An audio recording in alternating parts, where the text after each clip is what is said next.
Hello there. Today we are going to see how vaccination gives us protection against pathogens. In this class, we will get ourselves introduced to or revise a few terms. We will see what are the barriers to an infection. Try and understand how a host resists infection by pathogens. We will also try to see how immune memory helps us prevent future infections. And finally, we will see how these basic principles of working of an immune system are incorporated into designing vaccines. Let us begin by understanding a few key terms for ourselves. What is a pathogen? A pathogen is any organism that can cause disease to its host. Disease is the state of not being at ease. Viruses, bacteria, unicellular eukaryotes such as Plasmodium, or multicellular eukaryotes such as fungi are all organisms. Some of these organisms commonly live on host surfaces. For example, the skin and intestine of humans are known to harbor a lot of organisms. These form the normal flora of the tissue. Only when an organism causes a disease, it is termed as a pathogen. Host, just as pathogen, is a very relative term. The organism from which the pathogen derives its nutrition is known as a host. For example, when a virus infects a bacterium, the bacterium is the host. When this bacterium infects the human intestine, the bacterium is no longer a host. The host is human.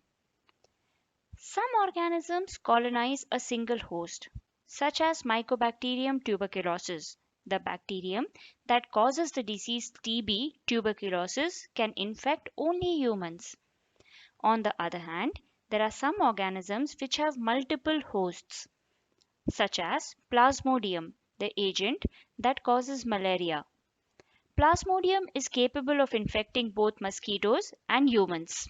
For the purpose of our discussion today, we will restrict ourselves to human pathogens.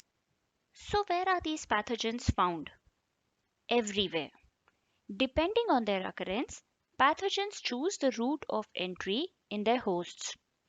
Airborne pathogens are most likely to enter through the naso-oral route and cause diseases of the respiratory system. Tuberculosis causing bacteria, viruses causing pneumonia are all airborne pathogens. Cough, cold, fever, and breathing difficulties are some of the common symptoms of respiratory diseases. Diseases which are transmitted through waterborne pathogens often affect the digestive system. Common symptoms include diarrhea, vomiting, stomach cramps, and sometimes associated fever. Rotavirus or bacteria causing typhoid are a few examples of waterborne pathogens. Soil-borne pathogens can cause different diseases. For instance, certain fungi and mites, when in contact with skin, can cause skin infections. Multicellular eukaryotic parasites, when accidentally or unknowingly ingested from soil, can be a source of digestive system disorder. Soil-borne pathogens can sometimes enter the blood through cuts or wounds. This may lead to localized diseases such as tetanus. Tetanus affects muscles of jaws and other parts of the body. So, what exactly happens when a pathogen meets a suitable host? Well, there are two possible outcomes. First, we look at the most probable outcome in a healthy individual capable of defending itself against incoming pathogens. To understand how the immune system guards the host against incoming pathogens, we will use the analogy of how we would guard a house against perceived threats. We build fences around a house so that others know that this territory cannot be trespassed into.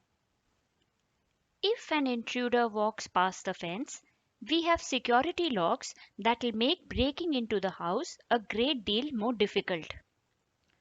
At every level, security systems are more enabled, like face recognition that opens doors only to known faces.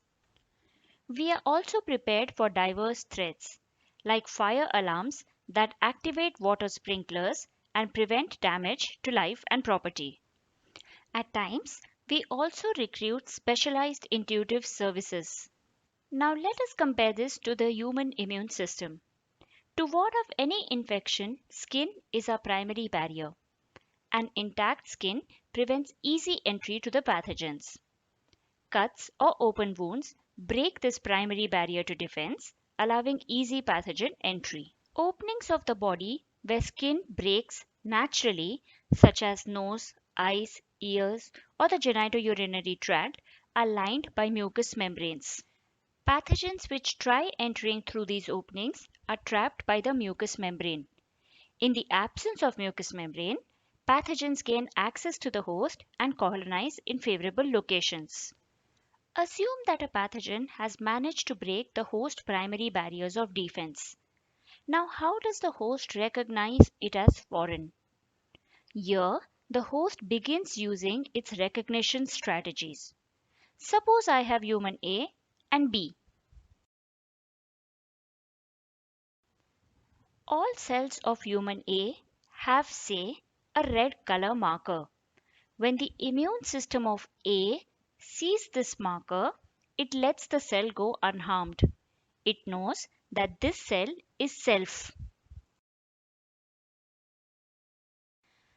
On the other hand, cells of human B have a blue color marker.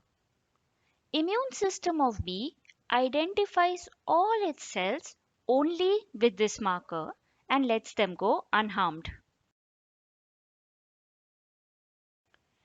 If for some reason immune system of A encountered cells from human B or vice versa, the respective immune systems will recognize these cells as non-self and degrade them. Similarly, when a host encounters a pathogen, the pathogen is not only missing the self cell markers but also carrying features that the immune system is trained to recognize as foreign. For example, the surface protein of a virus or bacteria. Once a body is recognized as foreign or non self, the host immune system uses its specialized cells, which intuitively and in a coordinated manner use all their ammunition to eliminate this pathogen. If the host was to ever encounter this pathogen again, imagine going through this entire process all over. Sounds unfair, right? Thankfully, some cells of the immune system generate memory cells which are stored for a lifetime. Just like there are many features that can be identified on our faces, similarly, pathogens have distinct features that are identified by the immune system. So, a T lymphocyte, which is a cell of the immune system that identifies pathogen surface protein, will be different from a T lymphocyte that recognizes the cell membrane of the same pathogen. All these different T cells will generate different memory cell population that will be stored. This is the host's way of ensuring a fail-safe method of eliminating a pathogen. In case one method fails, the other one still works. If the host ever encounters the pathogen again, these memory cells spring back into action. They divide, generate effector cells, and clear the pathogen. Memory cells will be regenerated in order to maintain their levels and remain prepared for any future attacks. Contrarily, the pathogen may evade the host immune response and successfully cause disease in the host. But this is not what we want, do we? So, one of the ways to avoid this is vaccination against pathogens. But how do vaccines help? Vaccines most commonly use inactivated pathogens or their products like pathogen proteins or nucleic acids. These products are packaged and introduced in the host to cause a harmless disease or simply introducing the host to a foreign product which is specific to the pathogen. Essentially, we bring about a purposeful introduction of a non self component. These inactivated pathogens or pathogen products can induce a strong response in the host. They activate the immune cells, eliminate the foreign product, and also generate immune memory. In an event that the host ever encounters the pathogen, it will be ready to mount a fast and an effective immune response, protecting the host from falling prey to the disease. But do vaccinations really work? The image here shows the impact on the number of cases for three diseases before and after introduction of vaccines. We see a marked reduction in case numbers post vaccination.